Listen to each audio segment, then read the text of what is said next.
Take a listen.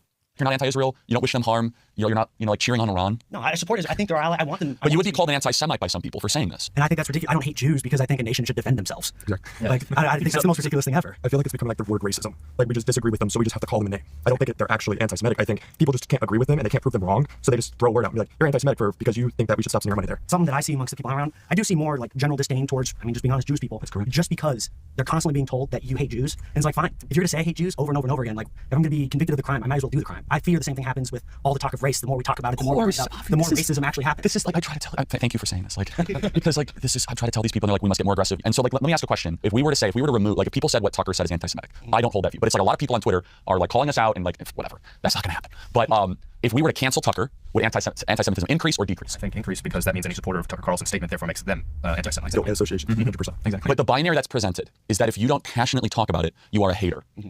That's probably destructive for everybody involved. So for me, I'm trying to find this new path, which is I love Israel. I visited there. My wife and I had the best experiences ever. I saw where Jesus rose from the dead and he walked on water. But also I'm an American and I represent a generation that can't afford anything and that we're like flooded with illegals and no one speaks English and our hospitals are clogged. I think we need to have the prudence to reject the Jew hate. Like we're not gonna put up with that, that's dumb. But also if you call everyone an anti-Semite, if they don't take a puritanical view of the Netanyahu government, then I think it's bad for everybody.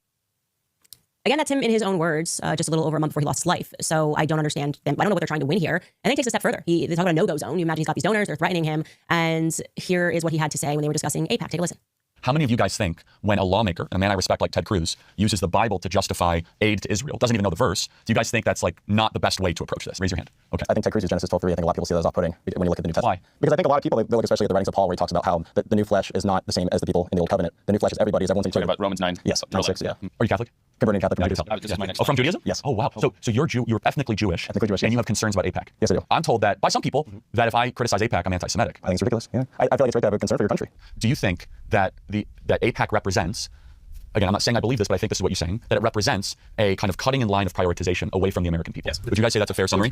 Meaning that like, okay, we vote, we're citizens, but a separate group gets higher priority because of whatever reasons. You look like you want to chime in. The entirety of the idea of a PAC is to represent a group, but the fact that we're allowing a group that doesn't even represent American interests to influence the people who are supposed to be representing us, I have a huge problem with. And that's why I've said this before, and a lot of people don't like when I say it. I actually think there's probably like 20 representatives between Senate and House who I think are actually fully doing the work of the American people and don't have the interests of some group pulling their sway. But when you hear that lots of other countries also are lobbying, do you think, that you probably don't know the names of those countries, but it's happening. Does that upset you equally, or is AIPAC just get all the press because it's so top of mind? If those other ones are doing the same thing, of course, I do not think that other countries should be telling us how to spend, telling our representatives and people who are here to represent all of us that they should be focusing outside of the United States. America first. Thank you.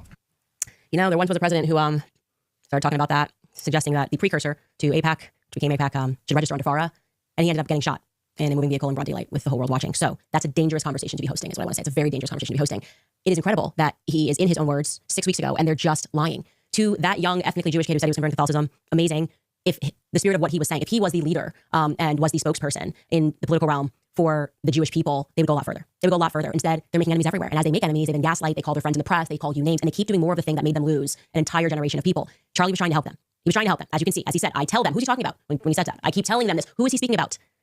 Listen to Charlie in his own words. It's ridiculous to pretend like I am saying something that you cannot verify, that Megyn Kelly's lying, that Tucker Carlson is lying. And it is very difficult to not see, as I do, that what I went through in the beginning of 2024 seems to be what Charlie was going through in 2025, which is getting really tired of the pressure of people telling you something that you're doing is wrong or saying is wrong, when it so clearly is not. It's almost like they try to make you think you're in a psychosis, right? It's a level of gaslighting you've never seen before. It's like, how could you say? What did you mean when you said genocide is always wrong? I can help you. I'm your friend. Candace, don't you see why you should say sorry for that tweet? I know. I look back at text messages. I know other Jewish people, they love you, but they were hurt. They saw your tweet and they just said, what happened to Candace? They said it brought tears to their eyes. And I held the line. I said, I'm not apologizing. If me saying genocide is always wrong brought tears to their eyes, then these people are demons. Like, what? Like, excuse me? So that's my opinion. And I'm sticking to it. And I also just want to say that Tucker Carlson was amazing last night as well. I know he's catching a lot of flack, but his message was very important. He shared the story of Christ and that these people